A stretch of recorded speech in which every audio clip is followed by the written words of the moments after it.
আসসালামু আলাইকুম, আশা করি আপনারা সবাই ভালো আছেন। সবাইকে আবারও স্বাগত জানাচ্ছি ব্লগারের টিউটোরিয়ালে।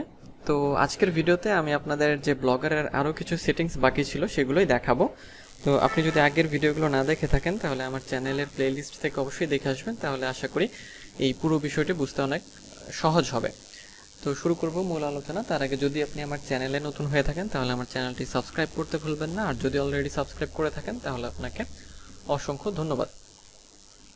তো এখন এই যে ব্লগারের যে সেটিংস, কিছু সেটিংস আমরা দেখে এসেছিলাম। আজকে যেটা দেখব সেটা হচ্ছে যে আমরা এখান থেকে যে সেটিংসটা অন করে নেব সেটা হচ্ছে যে এইখানে আমাদের টাইম জোনটা ঠিক করতে হবে, অর্থাৎ ফরম্যাটিং এটা, তারপর হচ্ছে মেটা ট্যাগ সেটা ঠিক করতে হবে, তারপর ক্রলার্স বা ক্রলিং ইন্ডেক্সিং সেগুলো অ্যাড করতে হবে। তো আমরা ঠিক করব সেটা।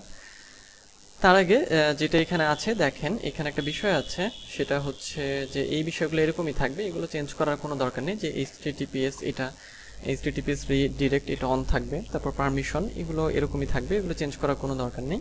যেগুলো চেঞ্জ করার দরকার বা সেটিংসগুলো অ্যাড করতে হবে সেগুলো আমি দেখিয়ে দিচ্ছি, তো আপনারা এগুলো সেট করে নেবেন।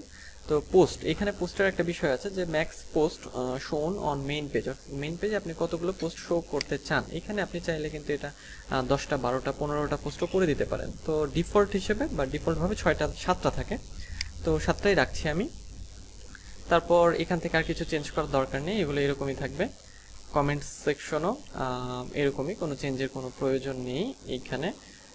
তো চেঞ্জ যেটা করতে হবে যে ফরম্যাটিং টাইম জোন, দেখেন যে টাইম জোনটা এখানে হচ্ছে যে লস অ্যাঞ্জেলস হয়ে আছে, এটাকে চেক করতে হবে বা সেট করতে হবে। এই যে হচ্ছে প্যাসিফিক টাইম হয়ে আছে, তো সেই জন্য এখানে ক্লিক করবেন। ক্লিক করার পরে বাংলা টাইমটা সেটা আপনাকে এখান থেকে খুঁজে সেট করে দিতে হবে, অথবা আপনি যে লোকেশনে আছেন সেই লোকেশনটা এখানে হচ্ছে সেট করতে হবে। তো আমরা এখানে তাহলে বাংলাদেশটা হচ্ছে খুঁজবো যে বাংলাদেশটা কোথায় আছে।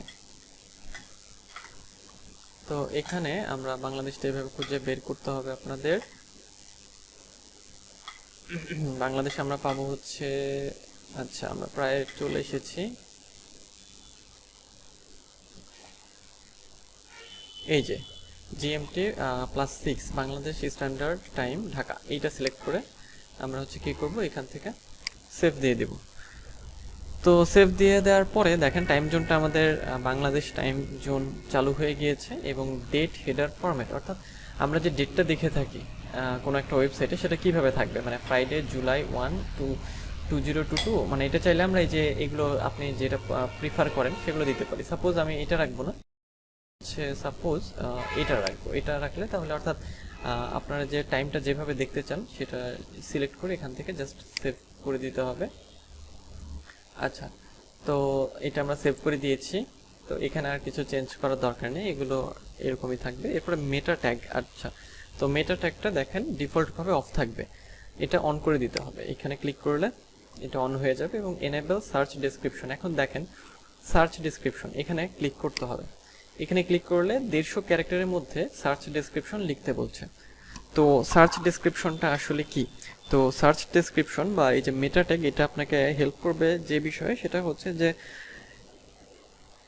কোনো বিষয় বা কি লিখে সার্চ করলে আপনার ওয়েবসাইটটা সামনে আসবে সেই বিষয়গুলো এখানে দিতে হবে। যেমন মেটা ট্যাগসের ক্ষেত্রে যেটা বলা হয় যে মেটা ট্যাগস হলো এমন কিছু কিওয়ার্ড যেটাতে কি করা হয়, যেটাতে হচ্ছে যে আপনার যে আপনি যে টপিকে লিখছেন বা যে ওয়েবসাইট আপনার আছে সেটা সার্চ করলে, অর্থাৎ মেটা ট্যাগকে আপনি কিওয়ার্ডও বলতে পারেন, এটাকে মেটা ট্যাগ বলা হয়। তো এখানে কীরকম কিওয়ার্ড হতে পারে বা সার্চ ডিসক্রিপশনে কীরকম মেটা ট্যাগ থাকতে পারে, যেমন আমার এই যে ওয়েবসাইটটা সেটা আমি হচ্ছে এখানে হচ্ছে ফ্রিল্যান্সিং বা ফাইভার এই সব বিষয়গুলো নিয়ে হচ্ছে আমি সাপোজ বিভিন্ন ধরনের পোস্ট দেব। তো মেটা ট্যাগসটা যেটা হবে যে এই যে কিওয়ার্ডগুলো এইগুলো এখানে ছোট্ট করে সাজিয়ে লিখতে হবে।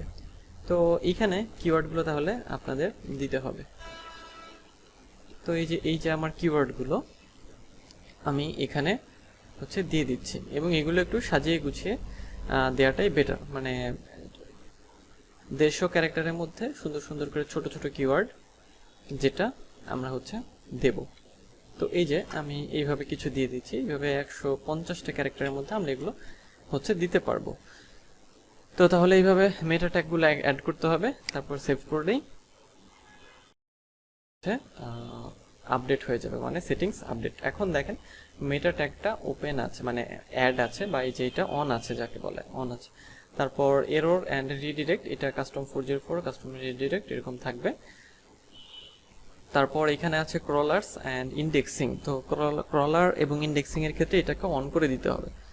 অন করে দেওয়ার পরে আমাদের একটা কাজ করতে হবে, সেটা হচ্ছে যে এখানে দেখেন এটা আমরা অন করেছি কাস্টম রোবটস ডট টিএক্সটি এবং কাস্টমস রোবট টিএক্সটি, অর্থাৎ এখানে আমাদের একটা কি করতে হবে, রোবটস টিএক্সটি অর্থাৎ একটা সাইট ম্যাপ অ্যাড করতে হবে। সাইট ম্যাপটা কি করবে, সাইট ম্যাপটা আমাদের আমাদের যে ওয়েবসাইট এবং ওয়েবসাইটের যে কন্টেন্ট সেগুলোকে আপনার ইন্ডেক্সিং করতে সাহায্য করবে, মানে গুগলকে বোঝাবে যে এই একটা ওয়েবসাইট তৈরি হয়েছে এই নামে। অর্থাৎ এটা যদি আমরা অ্যাড করি, অর্থাৎ কাস্টম রোবটস টিএক্সটি এটা যদি আমরা অ্যাড করি, তাহলে এটা কি করবে, এইটা হচ্ছে গুগলকে জানা একটা ওয়েবসাইট তৈরি হয়েছে এই বিষয়ের উপর গুগল যেন সেটাকে ক্রল করে বা ইন্ডেক্সে নিয়ে আসে বা ইন্ডেক্স করে। ইন্ডেক্স করা মানেই ওটা হচ্ছে আপনার সার্চ রেজাল্টে সে শো করবে। তো এই যে আপনার সাইট ম্যাপ এটা জেনারেট করতে হচ্ছে একটা টুলসের সাহায্য নিতে হবে। সেই টুলসটা হচ্ছে যে এই যে আপনারা দেখছেন যে সাইট ম্যাপ জেনারেটর লিঙ্ক, এইটা আমি কপি করছি। এটা কপি করে আমি হচ্ছে গুগলে যাচ্ছি, আমি গুগলে এটা পেস্ট করে দিচ্ছি। এই যে এটা হচ্ছে ব্লগার সাইট ম্যাপ জেনারেটর, অর্থাৎ blogger XML site maps generator বলতে পারেন এটাকে। তো এটাতে গিয়ে আমাদের যেটা করতে হবে সেটা হচ্ছে যে এইখানে দেখেন ব্লগ ইউআরএল, অর্থাৎ আমাদের যে ব্লগের ইউআরএল আছে সেটা এখানে আমাদের দিতে হবে। তো এই সাইট ম্যাপটা দেওয়ার জন্য আমাদের এই টুলসটার সাহায্য লাগবে। এখান থেকে আমরা হচ্ছে সাইট ম্যাপ জেনারেট করব বা সাইট ম্যাপটা তৈরি করে নেব। তো সেই জন্য ব্লগে যেতে হবে। ব্লগে গিয়ে হচ্ছে এই যে ভিউ ব্লগ, এখানে ক্লিক করবেন। ক্লিক করার পরে এই যে আপনার যে ব্লগের যে ওয়েব অ্যাড্রেস এটা চলে আসবে, এটা কপি করবেন, এটা কপি করতে হবে। এটা কপি করে এইখানে এই যে ব্লগ ইউআরএল এখানে দিতে হবে। তো আমরা এটা কপি করে আনবো, এটা আমরা সিলেক্ট করছি, সিলেক্ট করে এইখানে এসে এটা আমরা হচ্ছে পেস্ট করে দিচ্ছি। তো এখন যদি আমরা জেনারেট এক্সএমএল সাইট ম্যাপে ক্লিক করি, একটা সাইট ম্যাপ আমাদের চলে আসবে বা আমাদের একটা সাইট ম্যাপ তৈরি করে দেবে। তো এই সাইট ম্যাপটা আমাদের আবার কি করতে হবে, আমাদের হচ্ছে এটা এই জায়গাটাতে অর্থাৎ robots.txt যেটাকে সাইট ম্যাপ বলা হয় এখানে সেভ করতে হবে বা অ্যাড করতে হবে। তো সাইট ম্যাপটা আমরা নিয়ে আসি, এই যে জেনারেট এক্সএমএল সাইট ম্যাপ। আচ্ছা, এই যে একটা কোড দেখছেন এটাই হচ্ছে আমাদের সাইট ম্যাপ। তো এখানে যেটা করবেন যে এখানে মাউস রেখে এইখানে পুরোটুকু সিলেক্ট করবেন, সিলেক্ট করে এটা কপি করতে হবে, কপি করে ব্লগারে চলে আসবেন। এই ব্লগারে এসে এখানে এটা পেস্ট করে দিতে হবে। তারপরে জাস্ট এই যে সেভ বাটন দেখছেন এটাতে ক্লিক করতে হবে, তারপরে সেভ। আচ্ছা, সেভ করলে কি হলো যে এই যে ক্রলার এবং বা ক্রলিং এবং ইন্ডেক্সিং এটা অন হয়ে গেল। এখন এই গুগলের কাছে একটা মেসেজ যাবে বা গুগলকে এই ওয়েবসাইটটাই জানাবে যে হ্যাঁ এরকম একটা ওয়েবসাইট হয়েছে, গুগল যেন এটাকে ক্রল করে বা ইন্ডেক্স করে। তো এটার জন্য কি করতে হবে আপনাদের, তাহলে এই যে সাইট ম্যাপ জেনারেটর যেটা হচ্ছে আপনার এই যে আমি দেখালাম একটু আগে, এটা এই ওয়েবসাইটটাতে যেতে হবে। এই ওয়েবসাইটে যাওয়ার পরে যেটা করতে হবে যে ওয়েবসাইটে আসার পরে এই যে এরকম ইন্টারফেস আসার পরে এখানে দেখবেন যে ব্লগ ইউআরএল আছে।